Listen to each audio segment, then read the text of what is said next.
اس کے افراد کون لوگ ہیں، ان کے مقاصد کیا ہیں۔ جب یہ اولاً منظر عام پر آئے تو کچھ دنوں تک ان کے تعلق سے مختلف قسم کے خیالات پائے جاتے تھے۔ جیسا کہ میں نے عرض کیا کہ یہ ایک راز تھا، کچھ لوگوں کا خیال تھا کہ یہ CIA کی تربیت یافتہ ایک ٹیم ہے جو امریکی مقاصد کو پایہ تکمیل پہنچانے کے لیے وجود میں لائی گئی ہے۔ کچھ لوگوں کا خیال تھا کہ یہ موساد کی تربیت یافتہ اور اس کی بنائی ہوئی چیز ہے، اور اس کے جو اصل سربراہ ہیں وہ یہودیوں کے ایجنٹ ہیں۔ کچھ لوگوں کا یہ کہنا تھا کہ یہ کرائے کے قاتلوں کا ایک ٹولہ ہے، انہیں عالمی طاقتوں نے اپنے مقاصد کے حصول کے لیے کرائے پر لیا ہے اور ان کو اس کام اور محاذ پر بھیج دیا ہے۔ اب بتدریج اس کے نئے نئے خیالات اس سلسلے میں آتے جا رہے ہیں۔ آج آپ اگر اردو ٹائمز اٹھائیں تو ہندوستان کی ایک معروف شخصیت حضرت مولانا ابو الحسن علی میاں ندوی رحمہ اللہ، جو ایک انتہائی معتدل شخصیت تھی اور حقائق کو جاننے والی شخصیت تھی، ان کے گھرانے کے چشم و چراغ، ان کے نواسے، جن سے اگر آپ حقائق معلوم کریں تو آج ندوہ پریشان ہے، حضرت شیخ سلمان حسنی حسینی صاحب، ان کا ایک مضمون چھپا اور انہوں نے ایک نیا انکشاف کیا۔ انہوں نے ٹویٹ پہ بھی ڈالا ہے اور آج کے اردو ٹائمز میں چھپا ہے، اخبارات میں چھپ رہا ہے، اور یہ وہی بات کہہ رہے ہیں جو امریکہ، اسرائیل، ایران اور ہندوستان کے بعض مخصوص لوگ کہہ رہے ہیں، اسلام اور مسلمانوں کے مخالف لکھنے والے لوگ۔ انہوں نے لکھا کہ داعش نہ یہودی ایجنٹ ہے نہ امریکی، بلکہ یہ وہابی سلفی لوگوں کی بنائی ہوئی تنظیم ہے اور سعودی عرب کی جڑ سے گود سے پل کر یہ بڑھی ہوئی ہے۔ پہلے انہوں نے یہ تاریخ تو درست بتائی کہ اس کی بنیاد کہاں سے پڑی، تاریخ بتاتے ہوئے کہا کہ انہوں نے 2001 لکھا ہے، میری معلومات کے مطابق 2004 میں ابو مصعب الزرقاوی نام کے شخص نے عراق میں ایک تنظیم بنائی، جبہت التوحید والجہاد کے نام سے،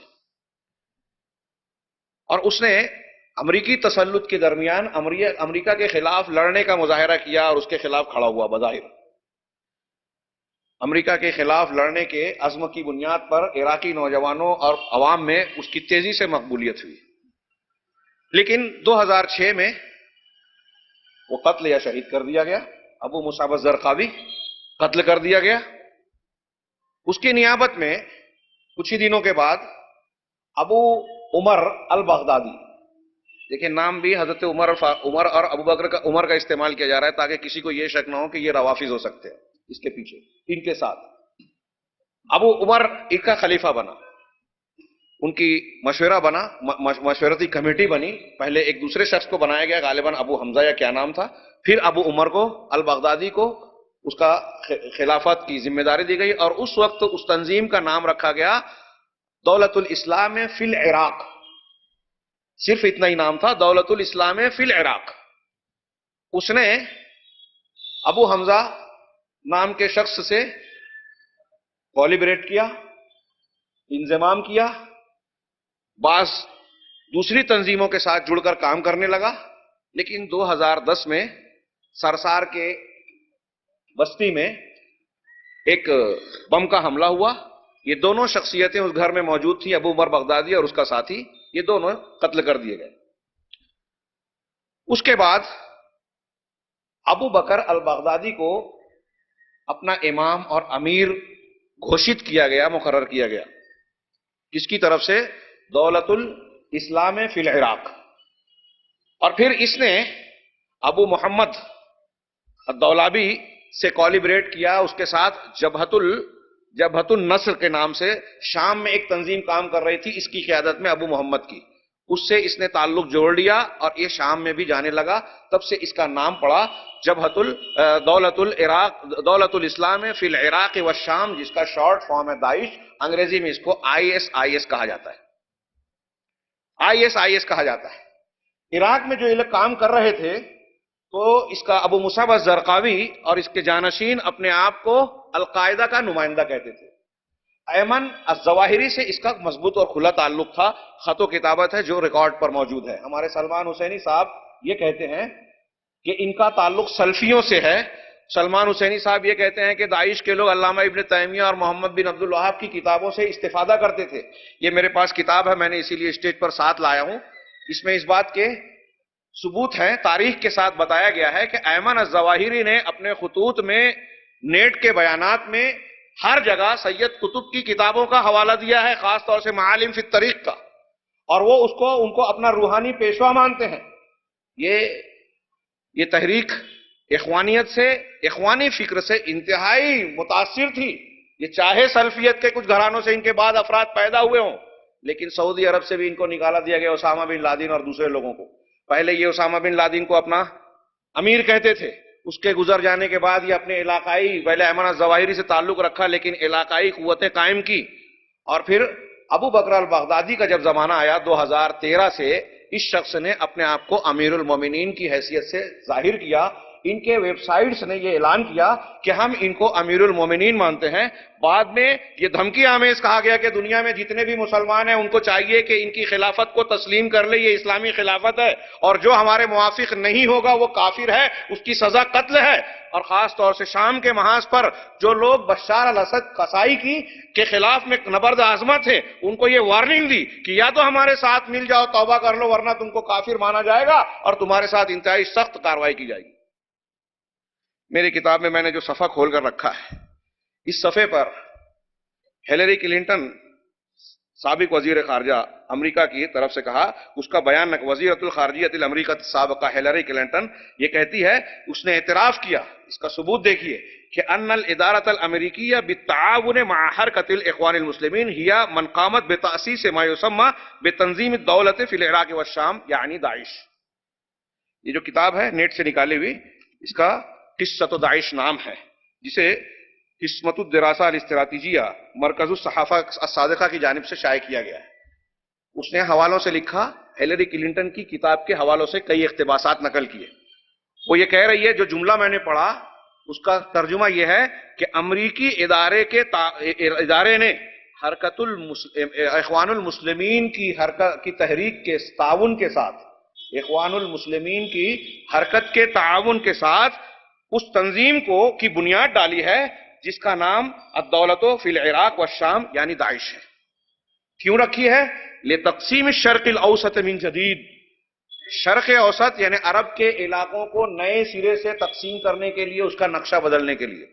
آگے تفصیلات میں یہ ہے کہ عراق کو اور شام کو, عراق کو 3 حصوں میں بانٹنا چاہتے ہیں, ایک کردوں کا حصہ, ایک سنیوں کا, ایک شیعوں کا, 3 حصوں میں بانٹنا چاہتے ہیں. وہاں کے وسائل کو لڑا کر اپنے اختیار میں لینا چاہتے ہیں. اس صفحے پر ہیلری کلنٹن کی کتاب سے مختلف لوگوں کے بیانات نقل کیے گئے ہیں. یہ عالمی وکیل فرانسس بوئل کا قول ہے کہ ان واشنگٹن صنعت تنظیم داعش, کہ واشنگٹن کی طاقت, واشنگٹن نے ہی داعش کی طاقت کو جو ہے بنایا ہے. اور یہاں کے امریکہ کے سابق CIA کے ذمہ دار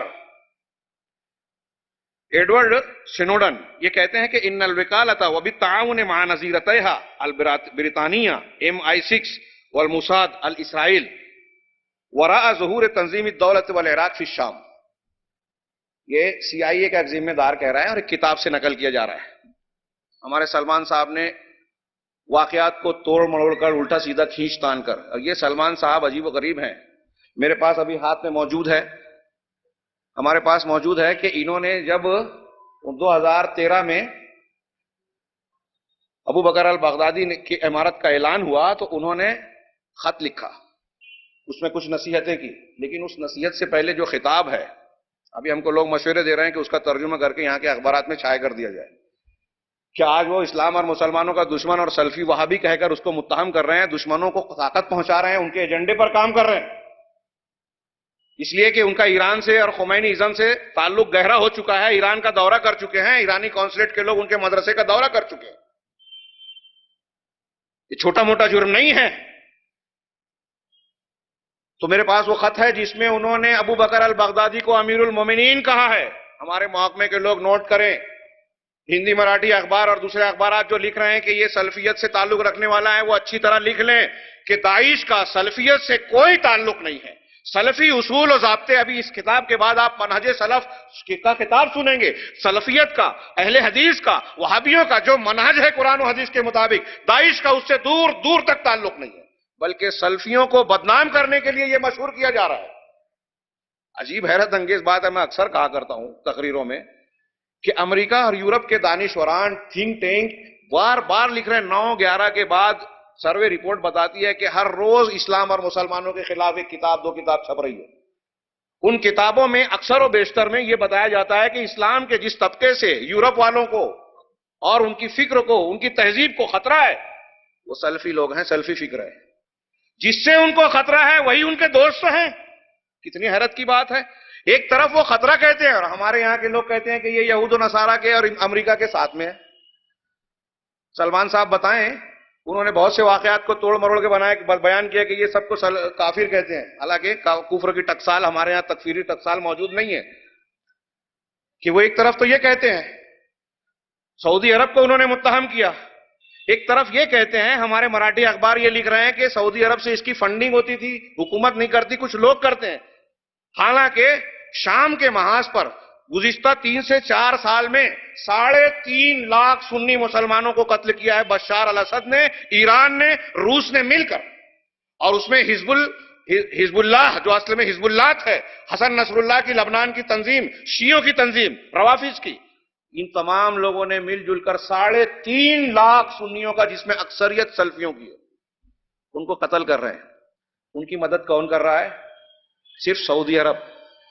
2 لاکھ شامیوں کو امریکہ نے پناہ دینے کا اعلان کیا تو ہمارے یہاں کا میڈیا سر پہ اٹھا لیا، لوگ کہنے لگے کہ عربوں کو شرم سے ڈوب مرنا چاہیے، ایسا کر لیا ویسا کر لیا، اور ان کے ساتھ ان کو جانے کے بعد کیا ہوا، اور ابھی فرانس کے حملے کے بعد ان کے ساتھ کیا سلوک ہو رہا ہے وہ اخبارات میں پڑھیے، آپ پریشان ہو جائیں گے کہ مسلمانوں کے ساتھ کھلواڑ کیا جا رہا ہے۔ لیکن 25 لاکھ شامیوں کو سعودی عرب نے اپنے یہاں آسرا دیا۔ شاہ سلمان نے کہا کہ یہ پناہ گزین نہیں ہیں، یہ ہمارے بھائی ہیں، بھائیوں کی طرح ان کا سلوک کیا جائے۔ خلاف قانون و قاعدہ ان کو مفت تعلیم، طبی مدد دی جا رہی ہے، نوکریاں دی جا رہی ہیں، مدد کی جا رہی ہے۔ سعودی عرب کے عام لوگوں نے اپنے گھروں کے دروازے کھول دیے۔ رات کی تاریکی میں پناہ لینے والے لوگوں نے جو شام سے بھاگ کر وہاں گئے، عورتوں بچوں نے، صرف سعودی عرب ہے جو ان کو بھائیوں کی طرح استقبال کرتا ہے، اسی کو بدنام کر رہے ہیں۔ اس لیے کہ سعودی عرب جامعہ اسلامیہ، جامعہ مدینہ، جامعۃ الامام اور دوسرے مدارس جو ان کے ہاں چل رہے ہیں، پوری دنیا کے مسلمان وہاں جا کے تعلیم حاصل کر رہے ہیں۔ یورپ کے نومسلمین وہاں تعلیم حاصل کر رہے ہیں۔ کس کے خرچ پہ؟ سعودی کے خرچ پر۔ میں سعودیہ کا کوئی طرفدار اور وکیل نہیں ہوں، لیکن اگر ایک آدمی سچا ہے، ایک جھوٹا ہے، دونوں کی لڑائی ہو رہی ہے، تو ہمیں اسلام کی دنیا پہ کس کا ساتھ دینا چاہیے، کس کا دفاع کرنا چاہیے؟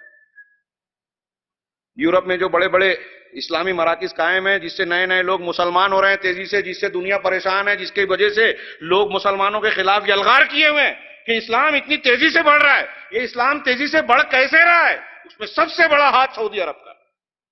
اسلامک سینٹر وہاں بنا یورپ میں، کتابیں فراہم کی، احمد دیداد اور ابو امینہ بلال فلپس اور وہاں جتنے مبلغین ہیں سب کو تعاون سعودی عرب سے ملتا ہے۔ ویٹیکن سٹی جو کیتھولک چرچ کا مرکز ہے، شاہ فیصل کے زمانے میں وہاں اسلامک سینٹر بنانے کی شروعات کی گئی تھی۔ عیسائی لوگ اس کو روکتے رہے، شاہ فہد کے زمانے میں وہ تکمیل کو پہنچی۔ چھوٹا موٹا کام ہے؟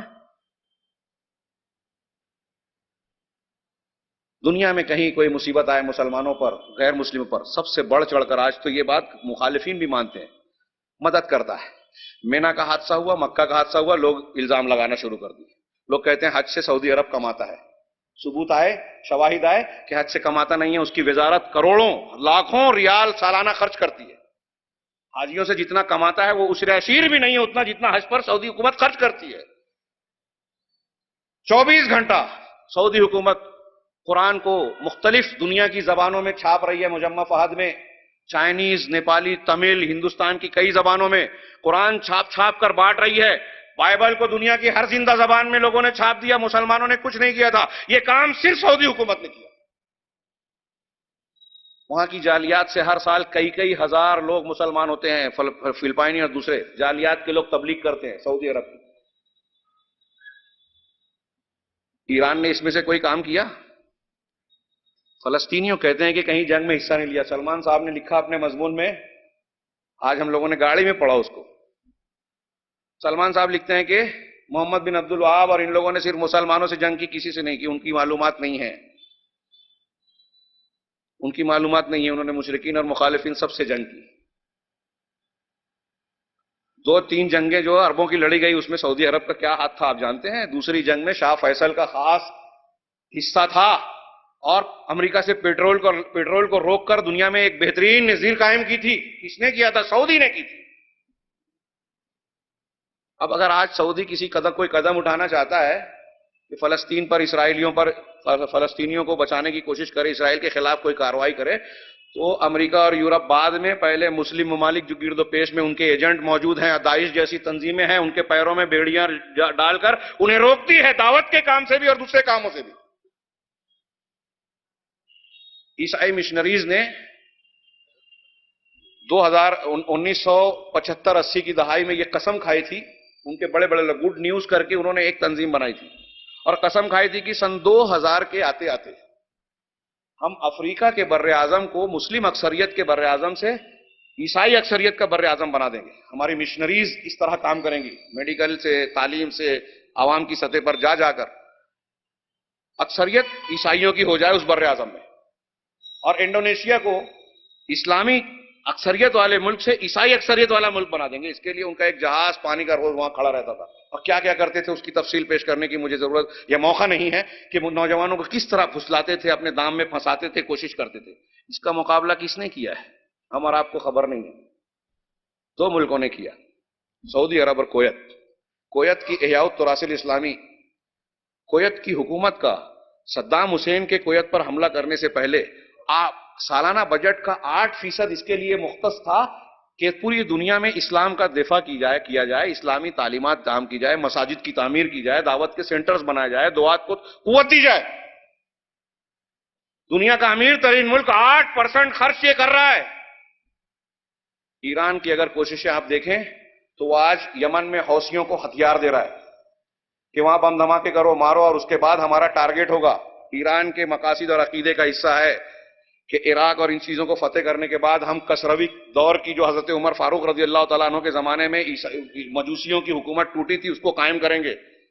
پھر یہاں سے ہم مکہ مدینہ پر قبضہ کریں گے۔ مکہ مدینہ پر قبضہ ہو جانے کے بعد مدینہ میں جناب محمد رسول اللہ صلی اللہ علیہ وسلم کی قبر کے بازو سے ابو بکر اور عمر فاروق کی قبروں کو کھودیں گے، ان کو سولی دیں گے، اور پھر حضرت عائشہ صدیقہ رضی اللہ تعالیٰ عنہ کی قبر کو کھود کر ان پر رجم کی حد جاری کریں گے۔ یہ میں ہوا میں بات نہیں کر رہا ہوں، شیعوں کی مذہبی کتابوں میں لکھا ہوا ہے، اور اس مقصد کو تکمیل پر پہنچانے کے ارادے کو ایرانی حکام کے لوگوں نے بیان دیا۔ ابھی حوثی باغیوں نے جو شیعہ ہیں، جو شیعوں کے ٹرین کردہ حرس الوطنی کے اور حزب اللہ کے ٹرین کردہ ہیں، ان لوگوں کو ہتھیار روزانہ حوثیوں کے صنعاء پر قبضہ کرنے کے بعد عدن کی طرف جب پیش قدمی ہوئی تو وہاں کے جو امیر تھے، کیا نام ہے، ہادی ابن عبد الربی، انہوں نے سعودی عرب سے مدد مانگی۔ خلیجیوں کا پیکٹ ہے کہ ایک دوسرے پر حملہ ہو تو مدد کریں گے، ایک تو مدد مانگی، دوسرے یہ لوگ یہ دھمکی دے رہے تھے کہ اب یمن کے بعد سعودی عرب کا نمبر ہے، اور روزانہ ایران سے 2 بڑے بڑے جہاز بھر کر ہتھیار وہاں پہنچ رہے تھے اور سعودی عرب کے بارڈر پر جمائے جا رہے تھے۔ ایسے میں شاہ سلمان